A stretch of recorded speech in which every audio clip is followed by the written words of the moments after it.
It is great to be with all of you today for the 2014 Northwest Indiana Business and Industry Hall of Fame luncheon. 7 years running, celebrating the best and brightest in business and industry in Northwestern Indiana, and I know we'll do it again today. So good to be with you all, and congratulations to all of the 2014 inductees. We're going to be delighted to share the stage with you. Give them another round of applause. They certainly deserve it. When Chris called me up and asked me if I might keynote this luncheon, a luncheon I've had the privilege of attending since becoming governor, obviously my first thought was, who canceled? And but he said to me, Mike, we're going to be about the business of really celebrating some of the best people that are making such a difference across this region, and wanted you to come and share a few thoughts about where the state of Indiana is. And I'm really grateful for the opportunity to do that and to share with you what I believe are the metes and bounds of a very exciting time in the life of this region and in the life of our state. I do want to acknowledge some other folks who are here. I have in the last chapter of my life, I served in the Congress of the United States for 12 years, and now I have served for nearly a year and a half with the members of the Indiana General Assembly, who are represented here by Ed Soliday, Charlie Brown, Hal Slager, Ed Charbonneau, Frank Mervan, and Karen Talian. And I can say with conviction, Indiana has the best legislature in the United States of America. Would you give these people another round of applause?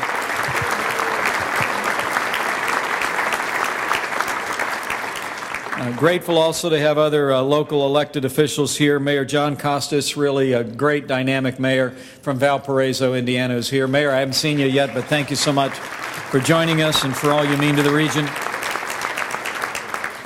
And I really do appreciate the mention that we've been here again and often since being elected governor. When I first began to apply for this job, in early 2011, I told people across northwestern Indiana that I believed in a four corners offense for prosperity in Indiana. And I'm grateful for the recognition that our administration has worked tirelessly with these legislators, with local elected officials, with business leaders, so well represented and celebrated in this room, to do all that we can to ensure that every corner of Indiana, including the northwest corner of Indiana, realize on the full potential of these times of promise in the life of our state. I want to share with you a couple of thoughts about our strategies going forward for growing Indiana.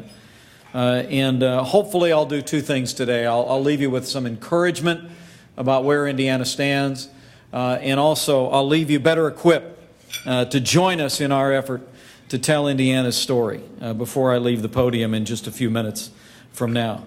But first, before I do that, I was very moved by the pastor's invocation as he stepped to the podium and began our meal today. In speaking to the Almighty, he said, we'll maybe hesitate a little bit in thanking you for the winter through which we just passed.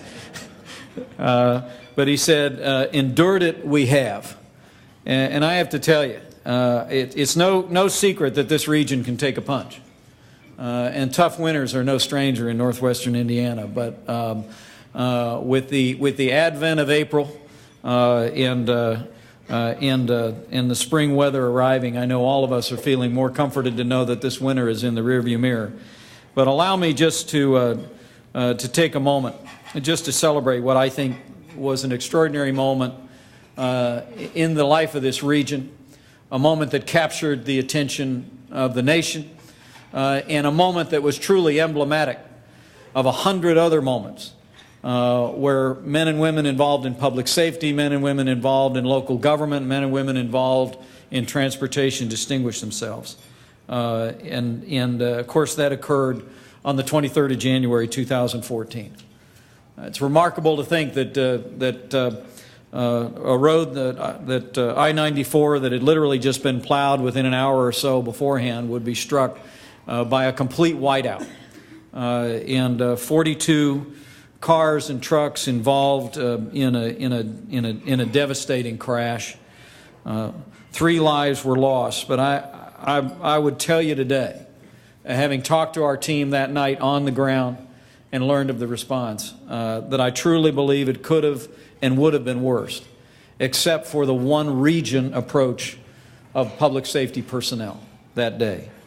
To give you a couple of examples, Indiana State Police were at the command center. Michigan City Police were also on hand immediately in the aftermath of that accident, making a difference. Mayor Ron Meir of Michigan City provided city buses without hesitation to get out on the highway to help people that were stranded, not just in the accident itself, but stranded in the miles and miles of highway behind it, to get them out of their vehicles in 30 below weather so they'd be out of harm's way and moved to safety. The American Red Cross was immediately on the scene, providing food and water to people that were rendering assistance, as well as people that were affected. Lake County Sheriff offered aviation coverage, and when that was not available, sent patrolmen to cover calls in the district of redeployed law enforcement officers. LaPorte County Sheriff's Department covered calls in the district. Hammond Police went out and covered calls on different parts of the interstate while others were deployed. Griffith Police sent out officers, supervisors to the crash scene, worked a myriad of details, and remarkably, about a dozen off-duty Michigan State Police, hearing what happened, came across state lines and rendered assistance. Men and women, as the nation watched, our first responders and local governments showed what it means to be one region, and America was impressed.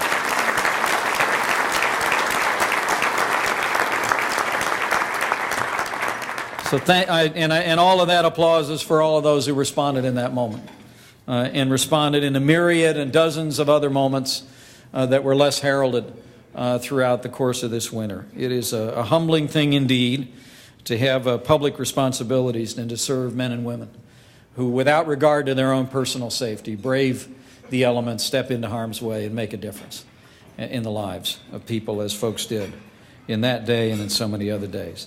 Well, I'm here to report to you some encouraging news about where Indiana stands and share with you a couple of strategies about how we intend to continue to build on our growing economy in Indiana. As your governor, I'm pleased to report to you that our state is strong and growing stronger. In every sense, we're the fiscal envy of the nation. Because of the resilience, the courage, the ingenuity, and the hard work of Hoosier workers all across our state, and of Hoosier businesses and entrepreneurs like those gathered here, our state has become a national leader in job growth. And last year, Hoosier businesses created more than 50,000 new private sector jobs in our state.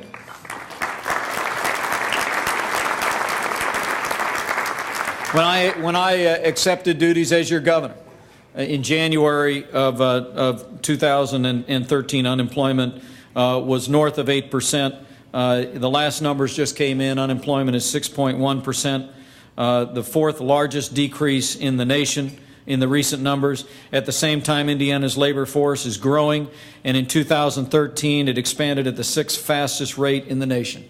People know things are happening in Indiana, and people are moving to Indiana to take advantage of that growth. Our state ranks 7th in the nation in percentage of private sector job growth and 10th in total private sector jobs added since July of 2009. It's one of the reasons why everyone from CEO Magazine to Site Selection Magazine are beginning to recognize the dynamic realities of businesses in Indiana. And so I come to you today with the word that Indiana is strong and growing stronger. The Hoosier economy is on the move. But in that same breath, I want to say to you that we still have a long way to go. As I stand before you today, we got about 200,000 Hoosiers that are still out of work. Can't find gainful employment in our state. As I stand before you today, there's still about 200,000 kids that go to school every day in underperforming schools. And and that's why in the recent session of the General Assembly, and even as we begin to implement those new tools and move forward, as your governor, I'm going to remain relentless in my efforts until good jobs and great schools and safe streets and strong families become a hallmark of every community in every corner of the greatest state in the Union.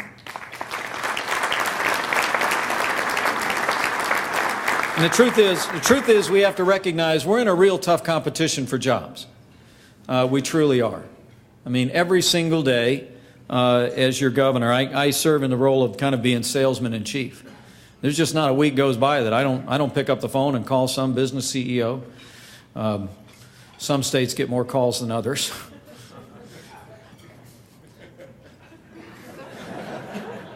I hope you enjoy the new billboards on the Kennedy Expressway and over near O'Hare Airport. The current one that I like is reads, "Illinois by higher taxes, call Indiana. It's a state that works." Thanks, I got one person to applaud that. And we also are using a lot of online activities to tweak some of our friends to the west. If AAA is wrong, I don't want to be right, is one of our slogans. Admit it, you find me fiscally attractive, is another. My personal favorite is you had me at balanced budget. And I just have to tell all of you, I was there Friday knocking on a lot of doors. I love visiting Illinois. It's what we call low-hanging fruit. But the truth of the matter is we are in a tough competition. Despite the opportunities that we have to the immediate west, when it comes to for businesses growing or locating or relocating, we've got to continue to tell Indiana's story.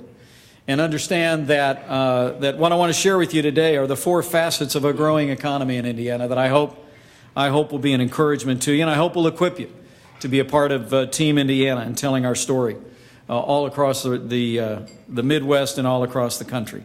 Here are those 4 facets in short form, and then I'm going to leave you with a challenge and leave you with one last thought.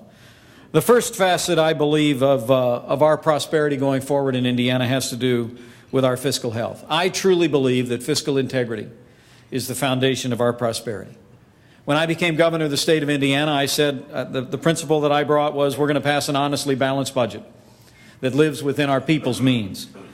And I will always believe that a government's budget should never grow faster than the family budgets or the business budgets of the people that support that public enterprise.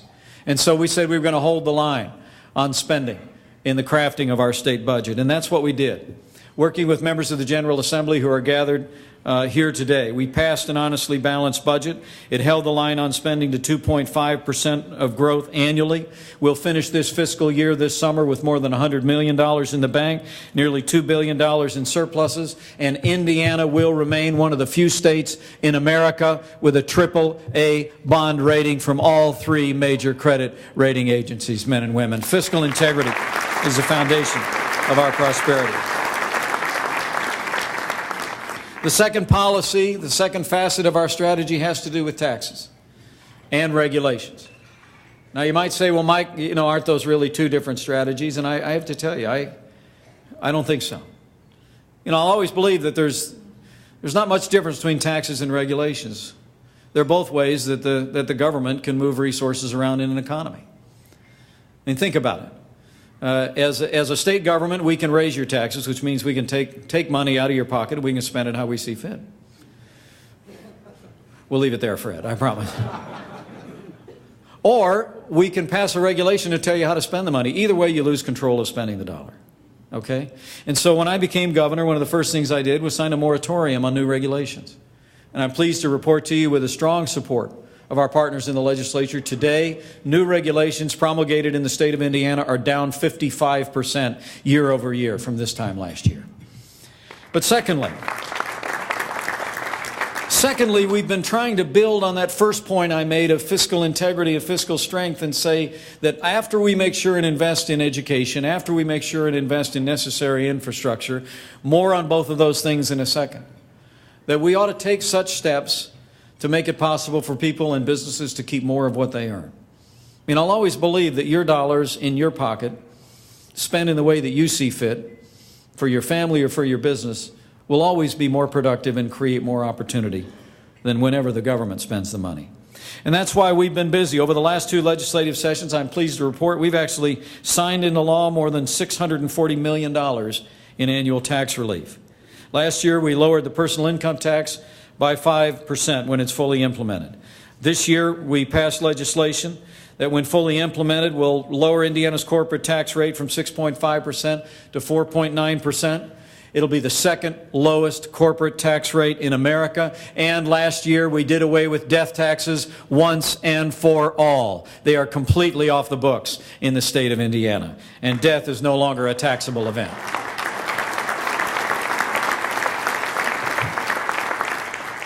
We've been driving toward an objective that when each of these tax cuts are implemented, it'll be official. Indiana will be the lowest tax state in the Midwest. And I'm probably going to put that on all the welcome to Indiana signs facing Michigan and Ohio and Kentucky and Illinois and Illinois and Illinois and Illinois. And I got to tell you, the pro-business environment is paying off. Chief Executive Magazine that I just mentioned named us the 5th best state to do business in America, the #1 in the Midwest. The Tax Foundation ranked us in the top 10 of its 2014 State Business Tax Climate. Site Selection Magazine, kind of the Bible of site select consultants around the country, said we were the #1 best place in America to do business in the Midwest, and the 2nd best state to relocate a business in the United States. And our tax policies and regulatory policies are at the very center of that attraction. Third strategy I want to share with you today has to do with infrastructure. Roads and bridges and rail. You know, I'm someone that truly believes that roads mean jobs. And I don't just mean road jobs. Although yesterday, surrounded by all kinds of building trades workers and highway construction workers, it was a joy for me to be able to sign into law the Major Moves 2020 legislation, freeing up some $200 million for infrastructure in our state. But in the last session of the General Assembly, we were already at work in this space. Last session, we provided $800 million in new funding for roads, including $200 million in the first new funding for local governments for roads in more than a decade. And in the Major Moves 2020 funding, the first $200 million is released. And when the next $200 million is released after the revenue reports later this year, we'll be implementing those resources all across the state of Indiana, creating jobs and opportunities. And as one of my friends in the legislature pointed out in the pages of a noteworthy newspaper not long ago, rest assured, in the next 2 years, we're going to be using Major Moves 2020 dollars in northwestern Indiana to widen and expand the infrastructure and critical arteries of this area of the state.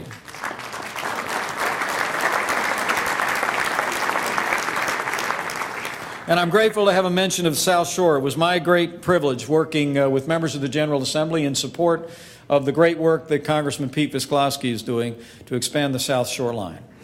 Men and women, I truly do believe that the South Shore Line, commuter rail, represents an extraordinary opportunity for expanding the economy of this region, and we pledge to continue to work with business leaders all across this one region to make that a reality in the months and years ahead.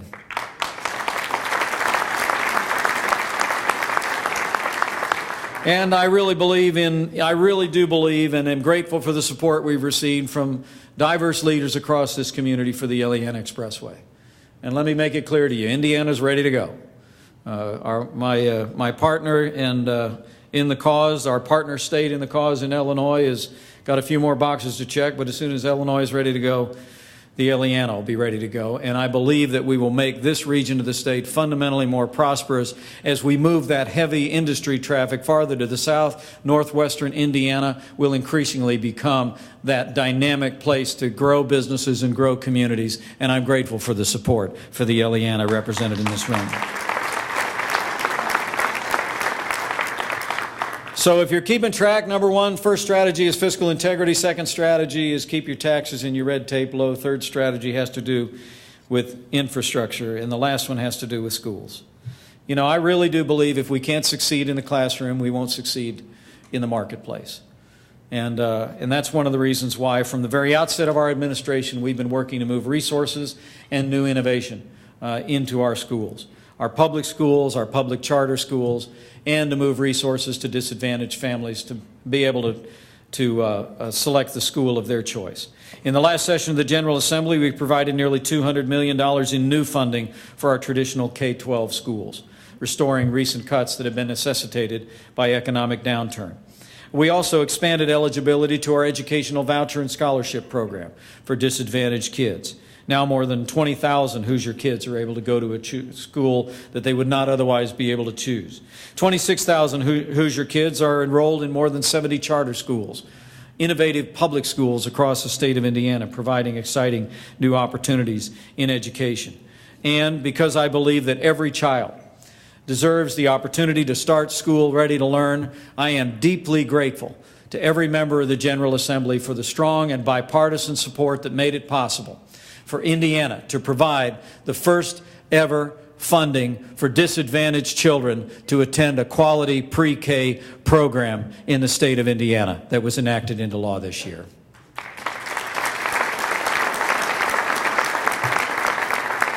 With the strong support of the members who've been introduced, and let me also single out, if I may, Senator Earlene Rogers, something of the godmother of pre-K education initiatives in the state of Indiana. I was actually up in her neighborhood visiting a quality pre-K program as we were moving this bill through the legislature.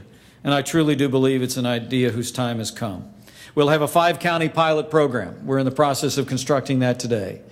And make no mistake about it, we'll be looking strongly to this part of the state to identify that right area, those right jurisdictions where we have both the need and we have the infrastructure to be able to launch this pilot program and to create more opportunities for young people to be able to start school ready to learn. And lastly, on the subject of education, let me again acknowledge the contribution to policy that this region of the state has made through the READY program. Last year, in the course of the General Assembly, we passed a program largely modeled on the one region idea of the READY program.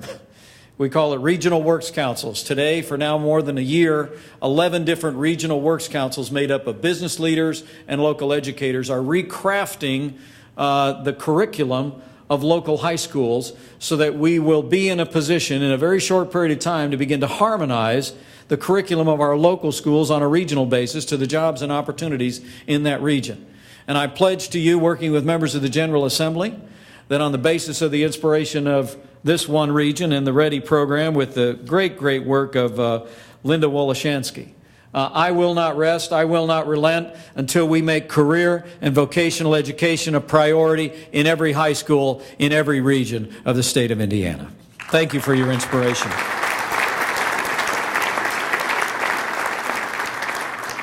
So with that, let me ask you a favor and then close with a thought. And then we'll get on to the real business of the day. First, I said early on that I know that I'm the salesman in chief for the state of Indiana, right? All the business owners and leaders know chief bottle washer and chief salesman, right? But I want to tell you something.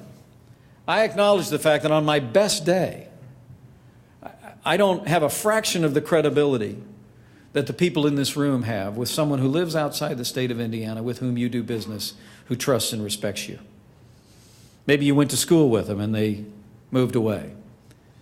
Maybe you do business with them every day and they're in a neighboring state or a state somewhere across the country. So here's what I want to ask you to do. I want you to be a part of Team Indiana in growing Indiana. I want you to emulate that working together spirit that really you celebrate in this region of the state almost like no other region. And that is before the end of next week, it's Friday, so I'll not push you to get it done before business today. But before the end of next week, do our state and do this region a favor. I want you to reach out to one person outside the state of Indiana in business and enterprise and ask them this question. Would they ever be willing to have a serious conversation with someone in this region and in this state about moving or growing their business in the state of Indiana? Now, I'm talking about calling that man or woman who knows you well and will go, yeah, no, right. Yeah, you're pitching me about Indiana. We know about Indiana. You say, no, really seriously. Did you know we're balancing budgets here? Did you know we're actually cutting taxes while we're increasing funding for education, while we're increasing funding for roads and bridges? Did you know that we're increasingly known everywhere as a state that works? And businesses here are growing and opportunities are abounding. I want you to say that to that one person and ask them if they've ever be willing to have a serious conversation with a local mayor, with a regional economic development person, or with me personally. And if you get a little nibble on the line, give us a call. Because I really do believe that the only way we're going to maximize this opportunity in the life of our state is if all of us take ownership of it. Everyone in this room takes ownership to tell Indiana's story to someone who knows you and respects you. And do your state a favor, do this region a favor, and make that call, send that email, tweet if you must, next week, and let us know how we can help. Because I promise you, there's not a mayor, there's not an elected official, there's not an economic development person in this room that wouldn't jump at the chance to talk to somebody who knows and trusts you. And we work together, and we'll have a boundless future in this region and in this state. You know, it really is about working together that I want to close. And close with some reflections that I've said in other venues in Indiana. But I wouldn't pass on the opportunity to do it here. I mean, I really do think what makes Indiana special is that community spirit. The concern for our neighbors. You know, the fact that when things go wrong, Hoosiers don't wait to be asked to show up and help. Now, that was nowhere more true than what happened on that warm summer day last July up in this one region. And it's a story worth closing on today. 2 boys walking on the dunes along Lake Michigan. One of the boys suddenly vanished. 6-year-old Nathan Wiesner simply disappeared into the sand. As a father of 3, I can't imagine the nightmare that followed. His dad ran to the scene. He frantically started digging with his own bare hands for his son. It didn't take long for Michigan City Police and Fire to be on the scene. But they were also joined by beachgoers on that sunny day, digging with their bare hands. Local businesses rushed machinery to clear away the sands. Even reporters covering the story were seen using their notepads to dig into the dirt. You know, for nearly 3 hours, not one of the nearly 140 people working to find that boy ever slowed down until a firefighter reached under the sand and felt a hand and pulled him out. They called it the miracle on Mount Baldy. And so it was. When I called Nathan's dad at the hospital that weekend to see how the boy was doing, I told him I thought it was a miracle, and Greg told me words I'll never forget. He said, "Governor, this was everyone's miracle." And he was right. And that's the Indiana way. The truth of the matter is we're never stronger than when we work together. And here in Indiana, and maybe especially in Indiana, we never have to wait to be asked. When the need is there for a neighbor or a friend or a community or a region or a state, Hoosiers rise to the challenge without regard to their interests, and they make miracles happen. And I know we will again, as Indiana continues to lead the way in jobs and growth and education, not just for this region, not just for this state, but for this country. I truly do believe that when Indiana is known far and wide as a state that works and a state that works together, we're going to continue to inspire our nation back to the practice and the principles that always made America strong before and will make America strong again. That's the Indiana way. Thanks, everybody. Great to be with you. And congratulations again to all the honorees today. It's great to be with you all.